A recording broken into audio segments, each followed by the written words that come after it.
Hey, we got Anson here with his first Place Mega Zoo deck. A little different from what he played last time, uh, I believe. Can you walk us through it? Yeah, so we upped the number of basic megas in the top line. So we were playing the fourth Andromon. Earlier, we used to run Kakaya's Breath, but now we switched over to Gaia Force.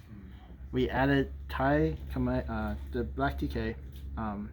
This, in theory, is supposed to help against the yellow decks to put your basic megas, the one that costs a 10 to 13. So they would need an extra tamer to point at with their Shine Greymons. And then we switched up War Greymon from Machine Dramon last time. War Greymon is a little bit more aggressive, but I think in practice now, after like 3 or 4 weeks of playing this version of the deck, I think we're gonna switch back over to Machine Dramon. For one particular matchup, this deck seems well. There's one player who's played Red Omni, and I haven't gotten good games with him. He was able to beat this deck consistently, and so we're gonna try switching this to Machine Dramon. And then we added two regular Omnimons to the deck. So those are, and then some shavings here and there. So we shaved a Magnadramon, and we shaved a Craniumon, and we shaved a Millenniumon. So those were the changes. We took out Gabumon actually. The original list ran Gabumon, but in theory, we don't really need the Digi-Evolution a whole lot. And through the course of the game, we're able to see a Beamon probably by like turn 10 or around turn 15. When you reach that point of your deck, percentage-wise, you should statistically see a Beamon, which is normally your game winner sometimes. The matchups we've played recently has been Shine Greymon. We played a game of Rookie Rush. We played some black blockers, black Ragnar Lordramon, red Lordramon. We played green. So last time I think we asked what were some free matchups. I actually think now we kind of figured that out. Sarah's Greymon, which I know is not popular anymore, is a pretty easy matchup for this deck. Just because what we do is we trick them into spending a lot of depleting their hand by giving them so much memory, and we're able to capitalize on it by either playing the Omnimon Ultra to wipe board wipe, or the Volcanic Ramon. And with that similar strategy, we kind of do the same thing against Rookie Rush too. And so today I played Rookie Rush for the first time, and it was not good for them. So we had 7 board wipes, we run 10 blockers, we had Magnadramon. Yeah, it was pretty rough for them to capitalize, even with all the tech cards like Positron Cannon and Let's Stop Fighting. They're still not able to get through. But those were the recent changes.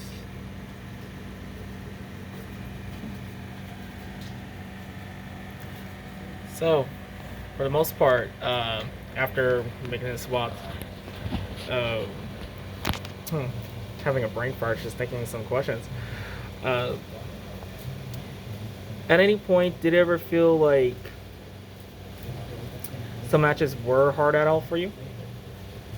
Because, for example, anything that's a ramp deck, they love all the extra memory that, they'll go through and build up to their Omnimons, their Ragnar Mons, Ragnar Lord Mons, and just maybe, I wouldn't say they probably wouldn't want to build board presence, but unless they like to hard cast like 5 drops, then, hard cast level 5s, then they're basically, you're helping them set up their heavy plays and making them skip their level 3 to level 4 DJ evolutions.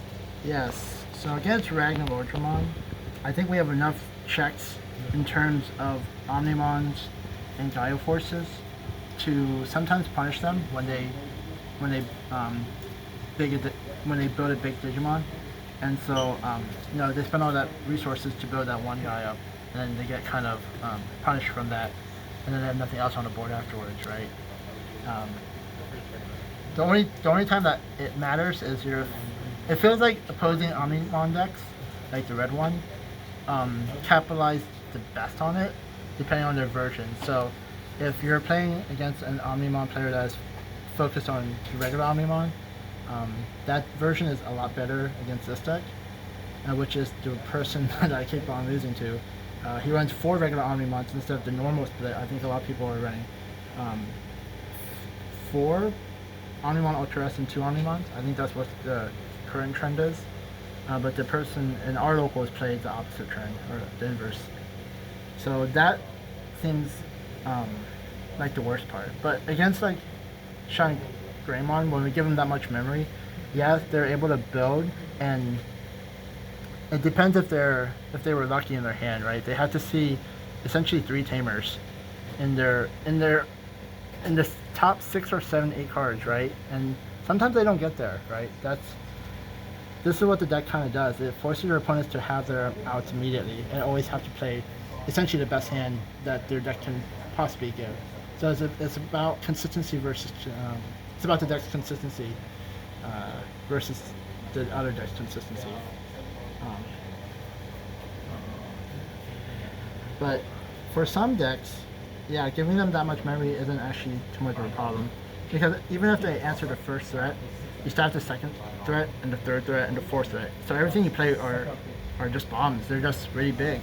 And a lot of decks these days don't have multiple solutions against several boss Digimon. Like a lot of times what the game seems like is they are able to deal with the one mega threat, and then that creates an opening for you to try and win the game that turn, or follow up and try to win that turn. If you don't, then it kind of goes back and forth. While having Vmon in your nursery or breeding area, did it kind of put your opponent on the clock that at any moment that guy's gonna come out and swing for game? Yeah, pretty much. So Vmon is really good in the sense that if you get him early, he's pretty punishing, because then you can just play blockers and kind of like play like Vmon aggro, I guess, and then be able to block for him. In the late game, if you draw your 1 Vmon late game, he's usually your finisher. So, and having 8 rookies is not necessary in this version. It doesn't feel necessary. Seeing Gaia Force at 4, it's a nice treat in 1.5 format, because a lot of red decks started to opt it out to, well, downgrade it to 2, maybe even run back to 3. It just kind of depends on their mood. Yeah, so the reason that I believe for Gaia Forces is fine in this deck is because typically when you cast Gaia Force, you're gonna have your Ragnar Lordramon. So your Ragnar Lordramon is typically your enabler for Gaia Force, and it's free, right? So you get the Ragnar Lordramon out, you swing, it probably doesn't die, and then you can Gaia Force the same turn, right? That's a pretty powerful turn when you swing a Ragnar Lordramon and can Gaia Force in the same turn. You hit their security really hard and you blow up their one big boss Digimon, right? So, looking at Kaiser Nail, especially at 3 copies, how devastating was it against your opponents? Oh, it's pretty gross. Sometimes when they give you 3 and you just go into Ragnar Lordramon and you Kaiser Nail and put them at 1 and have 2 megas, like, typically the game is actually, if I have the rookie in my hatchery zone or breeding zone, it's kind of game over, because that's already 4 damage, right, after the first swing with Ragnar Lordramon. So it threatens lethal technically when you use Kaiser Nail pretty early in the game. But having 4 copies of Kaiser Nail doesn't feel right. I feel like you want to draw into it, because you want to, in your opener, you do want to see your 10 drop megas first, obviously. And during our tournament today, one of the decks that was kind of clapping everyone's cheeks was an actual Rookie Rush deck. I can't recall, were you able to play against that deck? I wasn't, but I played against another Rookie Rush deck, and he was playing blue-green Rookie Rush, and it was pretty hard for him to get through. Surprisingly, like I know Rookie Rush is a deck that people kind of are scared of, sometimes. But this deck was able to handle it pretty well. Nice. So, any last words you want to say, or any shout outs? I know you've been getting more of your teammates from Final Fantasy into this game, so now it seems like we have the whole squad. Yeah, I guess shout out to Shine, Benny, and Jensen. They're starting to get into the game. They've been my playtesting partners throughout the week sometimes. And it really helped me figure out some of the tweaks to get to this version of Mega Zoo, actually. And, thank you, Matt, for keep on hosting your events. Today's turnout was great. I had 24 people, and, hopefully that will continue into even more one day. Yeah. Well, thank you very much for coming. And yeah, we have such an amazing crowd. Everyone's so eager, excited. They love the fact that they're able to play again as well. And I can't wait to see our whole scene grow from this. All right. Well, that's it for today's deck profile. First place out of 24 players. Congrats. Swiss is kind of interesting. Not gonna lie. Oh, today's results were very interesting. So, if you didn't know about the tournament software, it goes based off record. So, if you're X and 1, and then the next most important statistics is your opponent's win percentage, from what I can tell. Yep. And that's the reason why I got first. So, of the 5 rounds I played, the three opponents that were under my record were 4-1. And so I had 4-1, 3-4-1 to 2-2, and or 2-2-2s. And so that put my opponent's win percentage score really, really high, like almost 0.1 compared to everyone else. Whereas I was sitting at 0.67, and then the next one was 0.52 or something.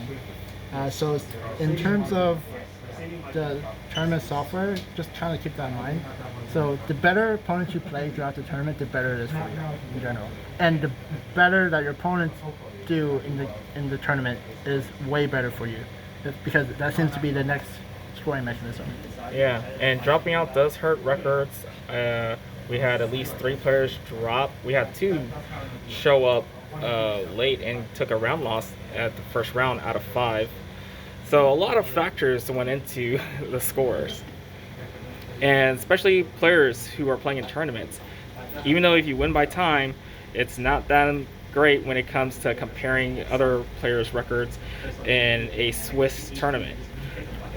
We haven't had a top cut or a Swiss top cut yet, but when we do so, we're definitely going to see a lot of different things, because I believe it's like top 4 instead of top 8 when you hit like a certain bracket. You gotta hit like a high number count to actually get it to the top 8. So that will wrap it up. Thanks for everyone who's watching, and if you haven't done so, please like, share, subscribe. We'll be bringing out some more content when we can, and yeah, see you next time.